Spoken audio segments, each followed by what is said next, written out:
J'ai commencé une série de vidéos sur la géopolitique du conflit Israël-Palestine en utilisant, comme beaucoup de gens, cette série de 4 cartes montrant l'évolution de l'occupation du territoire. J'ai fait des réserves sur ces cartes, non pas sur leur exactitude, elles sont exactes, mais sur le fait qu'elles sont en général utilisées pour développer un point de vue favorable aux Palestiniens. J'ai vu depuis sur YouTube plusieurs vidéos critiquant ces cartes et proposant d'autres cartes de la même histoire, mais illustrant un point de vue favorable à Israël. Ça n'a rien de choquant, mais amène à poser une question de méthode. Un discours géopolitique appuyé sur les cartes peut-il soutenir un point de vue et son contraire? Bon, ce qui ferait peser des doutes sur l'intérêt et le sérieux de la démarche géopolitique. La géopolitique peut-elle, sur le conflit Israël-Palestine ou sur d'autres, raconter n'importe quoi? Je fais avec cette vidéo une parenthèse de méthode et je compare deux séries de cartes et leurs commentaires. D'abord celle-ci, vue partout, que j'ai moi-même utilisée, je la rappelle avec le commentaire le plus neutre possible. Puis une autre démonstration, proposée par une chaîne YouTube pro-israélienne, Shofar, je mets le lien dans la description. J'en reprends le commentaire en évitant soigneusement d'y changer quoi que ce soit. Premier jeu de cartes, j'en fais moi-même la présentation en évitant le commentaire et en me limitant aux faits objectifs avérés.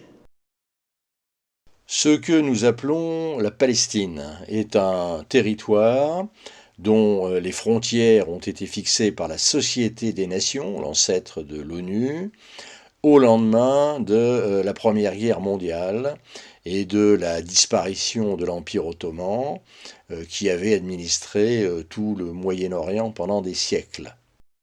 L'administration de la Palestine est confiée provisoirement par la SDN à l'Angleterre. L'Angleterre reçoit donc un mandat de la SDN et l'on parlera pour cette période de Palestine mandataire. Mandat, pourquoi faire? Pour favoriser les autonomies locales, au pluriel, parce qu'il y a plusieurs communautés en Palestine. Une mention particulière est faite pour le peuple juif. Le mandataire, donc l'Angleterre, reçoit mission d'appliquer la déclaration Balfour, déclaration britannique de 1917, qui s'est prononcée en faveur de la création en Palestine d'un foyer national pour le peuple juif. Les Juifs ne représentant que 10% de la population de la Palestine avant 1914, le foyer national doit être formé par l'immigration, l'Angleterre recevant mandat de favoriser cette immigration. Au lendemain de la Seconde Guerre mondiale, les implantations juives rassemblent environ un tiers de la population de la Palestine sur un quart du territoire. Mais les populations arabes refusent ce qu'elles considèrent comme une colonisation au moment où justement la décolonisation est en train de s'affirmer. Dès les années 30, cela a conduit à un conflit grave entre juifs et arabes, les Anglais au milieu tentant de maintenir l'ordre et se fâchant avec tout le monde. En 1947, l'Angleterre, débordée et épuisée par la guerre, remet le problème de la Palestine entre les mains de l'ONU, qui a remplacé la SDN. Les enquêteurs de l'ONU écoutent les arguments des deux communautés, juives et arabes, et ne voient pas d'autre solution qu'un partage de la Palestine. Un plan de partage est voté en 1947. Il propose la création de deux États, un État arabe sur un peu moins de la moitié du territoire, pour les deux tiers de la population, un État juif sur un peu moins de la moitié du territoire pour un tiers de la population. Et quant à la ville de Jérusalem, elle serait internationalisée. La partie arabe refuse ce plan de partage, qui est donc caduc, alors que la partie juive s'appuie sur le plan de partage pour proclamer l'État d'Israël le 14 mai 1948. État d'Israël que les États arabes ne reconnaissent pas et ils déclenchent une guerre. Les États arabes perdent la guerre de 1948-49. L'armistice de 1949 se fait sur une ligne qui devient, de fait, la frontière internationalement reconnue d'Israël, puisque c'est dans cette limite que la plupart des États, sauf les États arabes bien sûr, reconnaissent Israël. Deux parties de la Palestine mandataire restent entre les mains des États arabes vaincus. La Cisjordanie, y compris Jérusalem-Est, contrôlée par la Jordanie. La bande de Gaza, qui est contrôlée par l'Égypte. En juin 1967, l'État d'Israël, menacé par ses voisins arabes, déclenche une guerre préventive qu'il gagne totalement en 6 jours. Au terme de cette guerre, Israël occupe de vastes territoires. À l'intérieur de l'ancienne Palestine mandataire, la Cisjordanie, y compris Jérusalem-Est, et la bande de Gaza. À l'extérieur de l'ancienne Palestine, le plateau du Golan, pris à la Syrie, et la péninsule du Sinaï jusqu'au canal de Suez, prise à l'Égypte. L'évolution de ces territoires dépend ensuite des accords ou de l'absence d'accords entre Israël et ses voisins arabes. Le Sinaï a été entièrement rendu à l'Égypte à la suite des accords de 1978-79, les accords de Camp David et le traité de paix qui a suivi. Le plateau du Golan et la partie est de Jérusalem ont été annexés par Israël. La communauté internationale ne reconnaît pas ces annexions, sauf les États-Unis qui les ont reconnues sous le président Trump. À la suite des accords d'Oslo de 1993 entre Israël et l'OLP, la bande de Gaza a été totalement évacuée par Israël en 2005. Mais le Hamas, qu'Israël considère comme une organisation terroriste, ayant pris le pouvoir à Gaza en 2007, Israël et l'Égypte ont installé un blocus de la bande de Gaza. Depuis octobre 2023, une vaste opération militaire israélienne se déroule à Gaza en riposte aux attaques du Hamas. Toujours à la suite des accords d'Oslo, une partie de la Cisjordanie est confiée à l'administration de l'autorité palestinienne, c'est-à-dire l'OLP. Mais il s'agit d'un territoire discontinu, entièrement entouré de territoires contrôlés par Israël et dans lesquels la colonisation israélienne se poursuit. Deuxième jeu de cartes, celui proposé par la chaîne YouTube Chauffard. Vous pouvez consulter les vidéos en suivant le lien en description. Ici, j'en reprends l'argumentation avec des cartes que j'ai faites moi-même, mais qui se contentent d'illustrer la démonstration faite par cette chaîne. L'auteur de la vidéo se propose de déconstruire le mythe d'un État juif en constante expansion, mythe véhiculé aujourd'hui par la diffusion de cette carte en 4 parties. Donc de déconstruire ce mythe grâce à la véritable histoire de la carte d'Israël. Il faut partir d'avril 1920. La conférence de San Remo réunit les vainqueurs de la Première Guerre mondiale après la disparition de l'Empire ottoman. Jusqu'à la Première Guerre mondiale, l'Empire ottoman contrôlait tout le Moyen-Orient et les limites administratives des Sandjaks et vilayets n'avaient aucun rapport avec les frontières actuelles. À la fin de la Première Guerre mondiale, l'Empire ottoman vaincu disparaît. Le dernier sultan n'est déposé qu'en 1922, mais de fait l'Empire n'existe plus depuis 1918. Le nord, après bien des remous, forme la Turquie moderne en 1923. Mais que faire du sud qui est peuplé de non-turcs? Pour le Sud, la conférence internationale de San Remo organise l'application des décisions de la SDN. La SDN, Société des Nations, fondée en 1919, est ancêtre de l'ONU. La SDN a décidé de confier des mandats à des grandes puissances pour aider les populations locales non turques à s'organiser et à aller vers une organisation politique indépendante. La conférence de San Remo confie 3 mandats dans la région pour 2 nations, la nation arabe et la nation juive. Un mandat est confié à la France sur la Syrie pour la nation arabe. Un mandat confié à l'Angleterre sur la Mésopotamie pour la nation arabe. Enfin, un autre mandat confié à l'Angleterre sur la Palestine pour un futur État juif.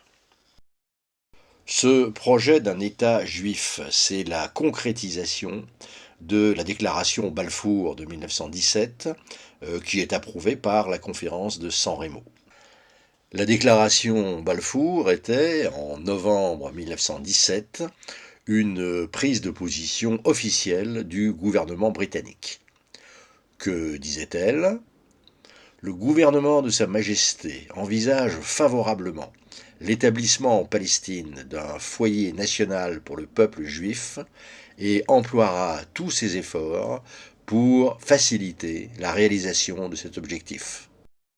La Palestine de San Remo, futur État juif, c'est tout l'État d'Israël actuel, Gaza et Judée-Samarie comprises, plus toute la Jordanie actuelle.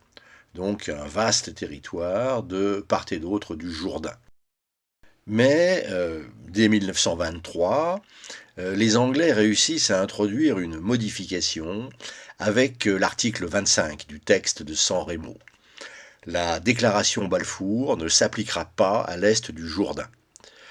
D'un coup, le futur État juif est amputé de 77% de sa superficie, qui deviendra plus tard la Jordanie, donnée à un allié arabe de l'Angleterre, la dynastie hachémite. Il ne reste plus pour l'État juif que 23% de ce qui était prévu à l'origine. Nouvelle amputation, ou plutôt projet d'amputation en 1947, avec le plan de partage proposé par l'ONU.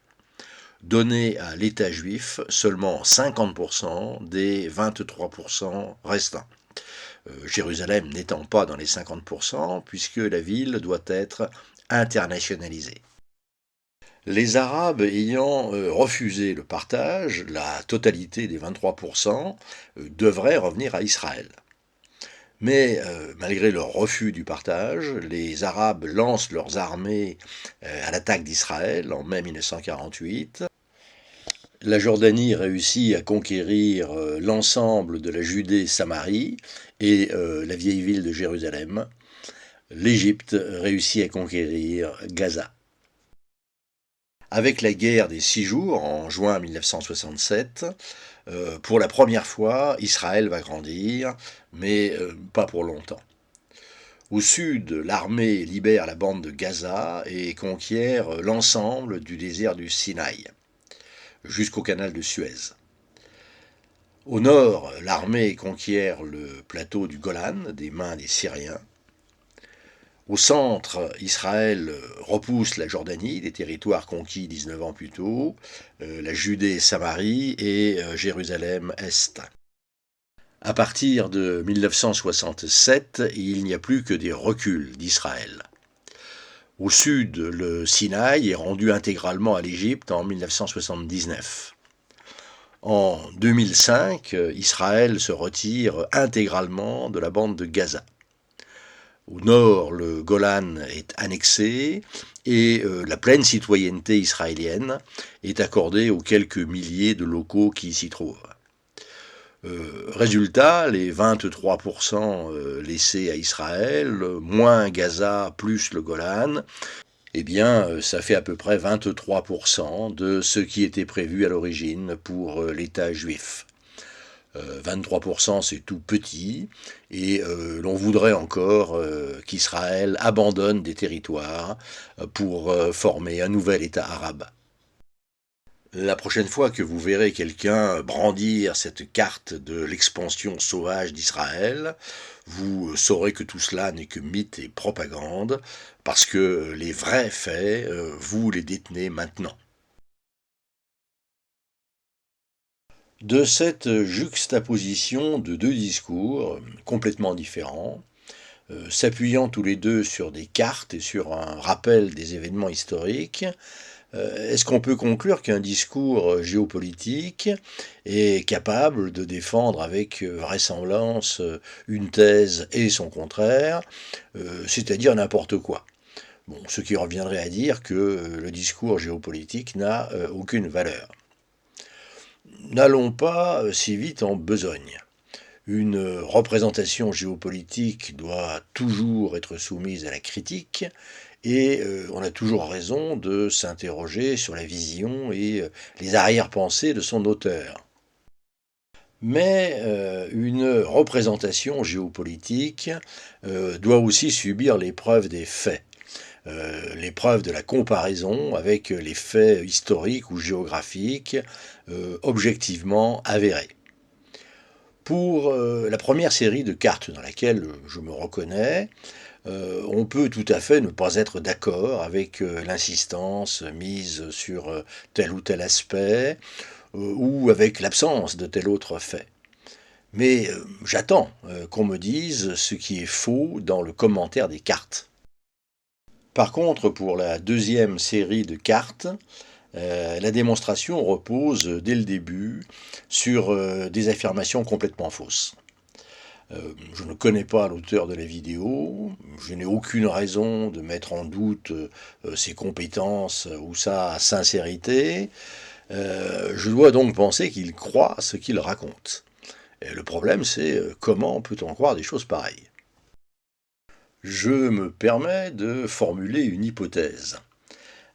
L'auteur de la vidéo est intimement convaincu d'avoir trouvé, sur la question qui nous intéresse, l'explication ultime, la formule qui explique tout. Cette formule, c'est la terre d'Israël est vouée à être l'État du peuple juif et de personne d'autre. À partir du moment où l'on est convaincu de cela, on peut lire et juger toute l'histoire en fonction de la réalisation de ce projet. Construire l'État juif sur la terre d'Israël. Ce qui est bon va forcément dans le sens de la construction de l'État juif, ce qui s'oppose à la construction de l'État juif est forcément mauvais.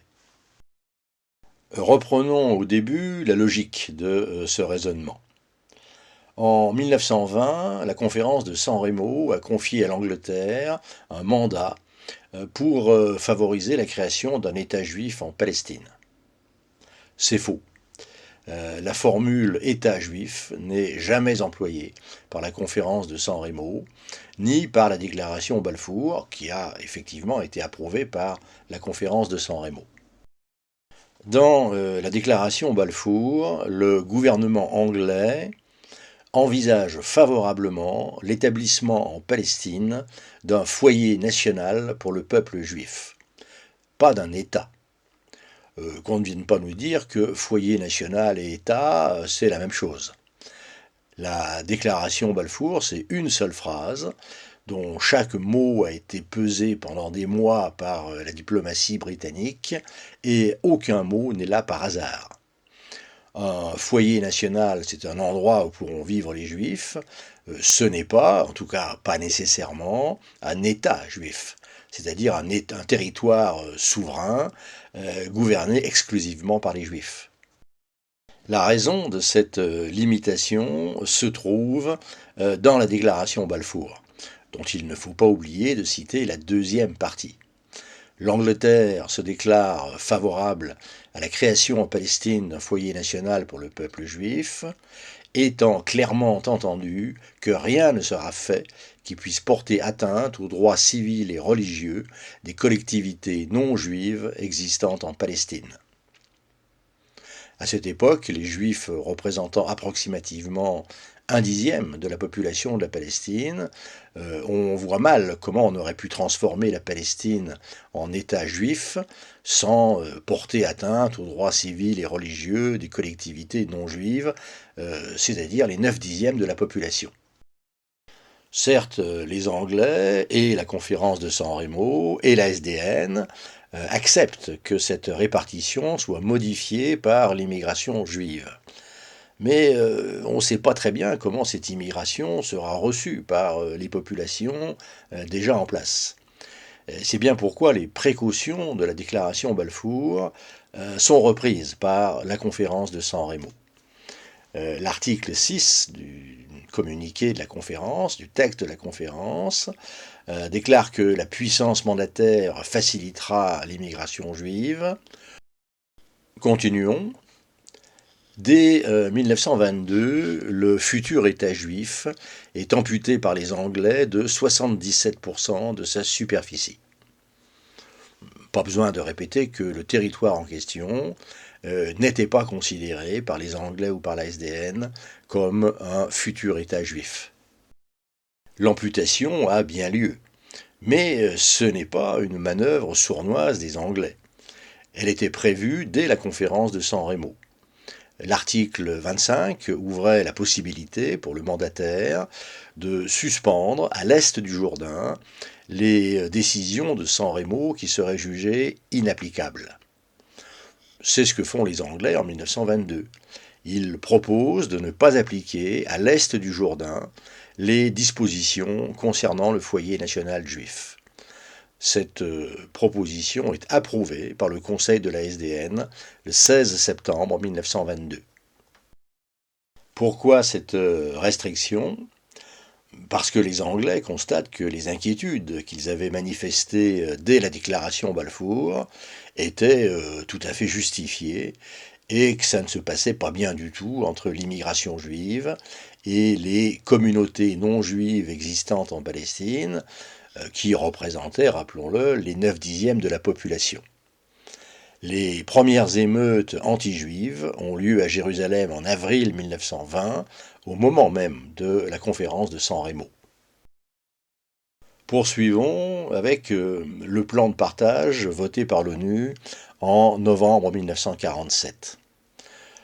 Peut-on le présenter comme une nouvelle claque enlevant à l'État juif 50% des 23% qui lui restaient? Alors, je ne reviens pas sur les 23%. Pour les 50%, ils contiennent l'idée même de partage. À partir du moment où on a constaté que ça ne se passait pas bien du tout entre l'immigration juive et les populations locales arabes, on a évidemment pensé au partage. Depuis les années 30, les plans de partage se sont multipliés, proposés par les Anglais ou par la communauté internationale. Aucun ne donne la majorité du territoire à l'État juif. La population juive étant une minorité, minorité en augmentation constante, mais minorité quand même. Le plan proposé par l'agence juive en 1946 demande évidemment plus, mais il s'agit là encore d'un partage, pas de la revendication de la totalité. Tous ces plans de partage ont des frontières très compliquées parce que sur le terrain, les populations sont mêlées. Enfin, aucun de ces plans n'a reçu le moindre début d'application, parce qu'il aurait fallu pour cela que les deux peuples soient d'accord, ce qui n'était pas le cas. Quant au plan de partage voté en 1947, il propose la moitié du territoire pour l'État juif, c'est-à-dire pour un tiers de la population. On peut donc difficilement considérer qu'il défavorise la communauté juive, à moins de penser que toute la Palestine était destinée à devenir un État juif, ce qui est faux. Passons à la dernière carte, celle de la guerre de 1967 et de ses conséquences. Peut-on dire que c'est la première fois qu'Israël va s'étendre, mais pas pour longtemps? Il est plus exact de dire que pour la première fois, Israël s'étend à toute la Palestine mandataire par la conquête de Gaza, de Jérusalem-Est et de la Cisjordanie, c'est-à-dire des territoires que le droit international n'a jamais ni promis ni reconnu à l'État juif.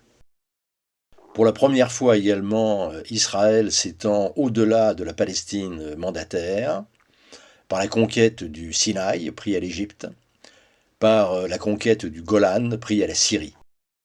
Israël s'étend, pas pour longtemps, nous dit-on. Alors le Sinaï a bien été évacué après l'accord de Camp David, contre la reconnaissance d'Israël par l'Égypte. Par contre, le Golan et Jérusalem-Est ont été annexés par Israël, annexion que ne reconnaît pas la communauté internationale, sauf, et bon, ça n'est pas rien, les États-Unis, par la décision du président Trump. Gaza a été évacué, mais par le blocus reste sous le contrôle d'Israël. La Cisjordanie est toujours considérée par la communauté internationale comme territoire occupé.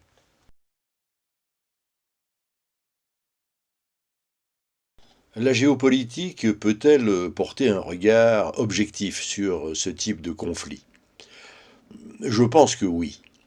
Mais certainement pas pour dire voilà la solution qui est bonne et juste. Par contre, la géopolitique peut s'efforcer de dire objectivement comment se pose le problème et quelles sont les différentes éventualités pour en sortir. Comment se pose le problème? Je le résumerai de la façon suivante. Il y a une terre qui s'appelle la Palestine, revendiquée par deux peuples, chacun ayant de nombreux arguments pour démontrer que cette terre est à lui et pas à l'autre. Depuis des dizaines d'années, on a recherché par la force une issue à ce conflit. L'un des deux peuples, le peuple israélien, a pris le dessus. Pour l'autre peuple, le peuple palestinien, on a pu penser ces dernières années qu'il s'était résigné à sa défaite, mais il semble aujourd'hui que ce ne soit pas le cas. À partir de là, il y a logiquement deux perspectives qui s'ouvrent. La poursuite du conflit avec comme objectif la victoire ou la recherche d'un compromis. La poursuite de la confrontation violente, chaque peuple cherchant la victoire complète, c'est-à-dire la maîtrise de la Palestine pour lui seul. Sur ce chemin, il y a plusieurs issues possibles.